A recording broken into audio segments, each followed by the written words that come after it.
bringing news that matters to you. You're watching the Bahamas Tonight Northern Edition. Welcome back. A Grand Bahama family is distraught after losing their home in a fire last week.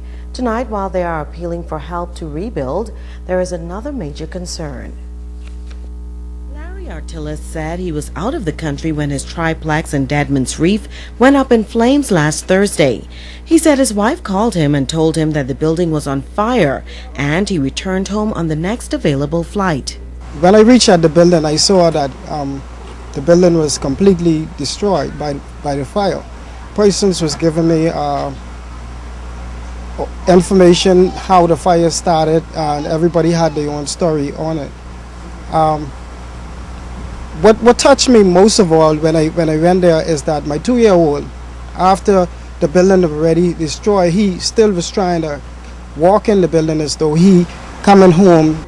Larry and his family occupied one unit and the other 2 were rented. No one was injured in the fire, however, those families all lost personal belongings.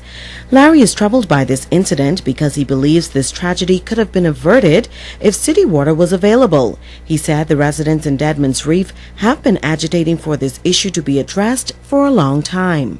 We was trying to get local government attention, trying to get the MP's attention, approximately about 10 years to put fire hydrant and city water in the area. If it's possible, just the fire hydrant. I heard stories that the fire truck came there were expecting to have a fire hydrant in the area. Now the fire hydrant was never put there, so the firemen couldn't actually had nothing to work with. So I'm pleading to local government, I'm pleading to the MP that, they hear our call. Larry confirmed that the apartment complex, which was valued around $200,000, was not insured, and he's making this appeal. I don't have a job at this time, so it's kind of rough actually replacing the building and even putting shelter over our head. I'm not blaming the government for anything. All I'm saying is that if they'll help and if they'll do things what they promise, it'll be much more easier for us. And I do need some, at least roofing supply and whatever they could afford to give or whatever they could afford for us to start the work and build back, it'll be, much appreciated. The Hawksbill Community Clinic raising awareness and promoting healthy living. The clinic hosted a health fair on Saturday with dental and CPR demonstrations, as well as free health screenings. Nurse Sonia Nesbitt says they want to continue to spread the all-important message of healthy living. Everywhere we have a health fair targeting persons in the community to come out and be screened for blood pressure, their height, weight, and then we advertise all the service that is offered at the clinic, and then we give them a health package where we are promoting healthy lifestyle, which would include things low in salt, low in sugar. Registered dental hygienist Samantha Forbes says there is no reason for persons to neglect oral hygiene when there is affordable care available. There is a right and a wrong way to brush your teeth. And like nowadays, we have a lot of persons who suffer from sensitive teeth, and it's because a lot of people aren't brushing their teeth the right way. They're using too much force, they're using the wrong toothbrush. And so we're teaching people the right way to brush your teeth. Always use a soft bristle toothbrush, floss, brush twice a day. Use a toothpaste that's recommended by the American Dental Association. Use an antiseptic mouthwash daily, and come and see your dentist twice a year for a checkup and cleaning, and to have whatever small developments like cavities taken care of early. Bishop Michael Eldon High School has something to celebrate. 2 of its students were recently presented with the Top Science Award. It is a competition that involved all of the high schools on Grand Bahama. Italia Hall has the story. Farmington presented David Ferguson and Gabrielle Moss with a scholarship of $2,000 at Bishop Michael Eldon School on Friday. Senior Education Officer at the Ministry of Education, Science and Technology Department, Herbert Marshall, explains that this scholarship program was an initiative by the Ministry of Education, and these students have done an exceptional job. When we started this examination for the scholarship, these 2 students have actually scored the highest ever. We have 2 students who they've scored in the 90s, and when we consider the questions that are used for this examination, because the teachers are pretty much using questions from the extended part of the curriculum. the syllabus. And so when we look at the performance of these students in this examination, it helps us to see that they really have the fundamentals down in science. And so no doubt, whatever they pursue in the field of science, they are going to be successful. Randy Thompson, CEO of PharmaChem Technology, says the company is trying to develop young scientists who will contribute to making the world a better place. This is just to encourage the kids to consider science, to understand biology and physics and the chemistry, and to consider a career in the scientific and medical field.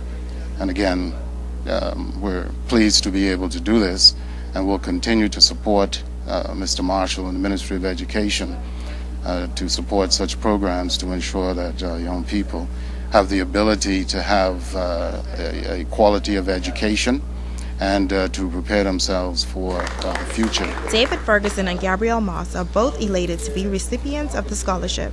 God is good. I feel very good. I studied a lot, and hard work pays off. Honestly, I am very excited and grateful to God, because without Him I wouldn't have received the award. Grateful to parents and especially teachers who continuously drilled us in school, especially Mr. Lim and Ms. Pinder. Tomorrow, all in all, I'm ecstatic, just happy. Principal Anita Doherty and Vice Principal Sophia Howden says they are very proud of the students' achievement. It's Talia Hall, Saturnet Network News. The Urban Renewal Program adopting all things Bahamian as the theme of its summer camp, and it's all in observance of the country's 40th anniversary of independence. Center Manager of Urban Renewal in Seahorse Village, Princess Flowers, says the camp will allow students to be involved in traditional activities. Corporal Jermaine Murphy says the police will partner with Urban Renewal to ensure a successful camp. Here our instructor Corporal Roll, who's going to be teaching the kids the Bahamian dance. They're going to be doing the quadrille, the heel and toe, mash the roach, and all those type of dance. We're also going to introduce the kids to pacing the old style Jonkanu. They're going to be pacing using the newspaper and flour and water. They're also going to be taking part in kite making and other activities such as jump the rope, jack and ball, hopscotch. So we're doing it all Bahamian here at the summer camp in Seahorse.